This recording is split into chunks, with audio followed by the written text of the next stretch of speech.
睡前故事第8話：時間的對話。城市嘅夜晚燈光閃爍，阿哲獨自一個人坐喺公園嘅長凳上面，微風吹過，帶走一日嘅疲勞。佢冇意識咁樣喺度滑緊手機，卻發現自己根本冇咩想睇。呢幾年佢都努力打拼，日子好似流水般咁流走，但係佢唔知道究竟自己捉住啲乜嘢。一位身穿灰色長袍嘅老人慢慢咁樣行過嚟，坐咗喺佢嘅旁邊，輕聲問：年輕人，你喺度諗緊咩啊？阿哲嘆咗口氣，我覺得時間過得好快，每日都重複工作、食飯、瞓覺，除咗生存，好似都冇咩特別。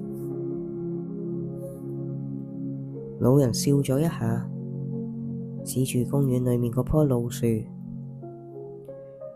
呢棵樹已經喺度企咗50年啦，每一日吸收陽光，感受風雨，但係從來都冇覺得自己只係為咗生存。時間並唔會空手而過，佢每日都會帶走啲嘢，又會留低啲嘢。阿哲沉思咗一陣，皺住眉頭話：日日都係咁，唔覺得好無聊咩？老人點一點頭，咁要睇你點樣看待時間。時間嘅流向決定咗你想成為點樣嘅人。如果你想讓時間隨意流走，你嘅人生可能只會喺度漂浮。但係如果你選擇好好運用時間，每一刻都係投入有意義嘅事情，時間就會成為你嘅養分，而唔係束縛。阿哲若有所思，抬起頭問：咁有意義嘅事情究竟係咩？老人輕輕一笑回答：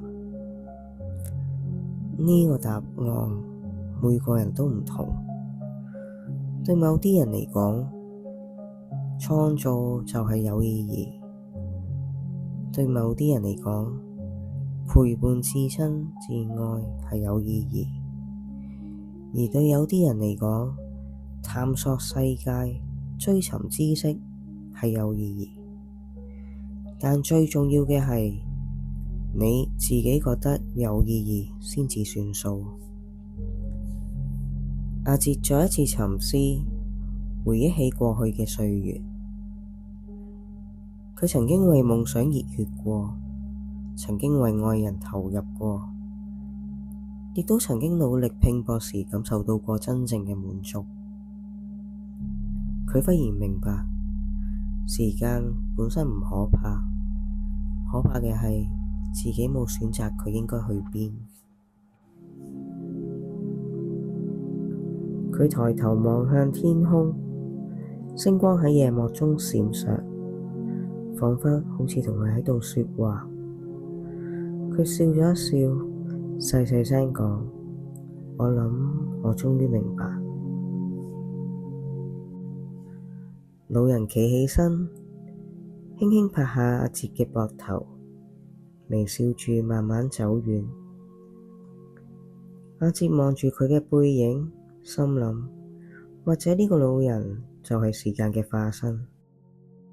佢嚟呢度只為咗提醒自己，唔好害怕時間嘅流逝，而係要主動決定如何善用佢。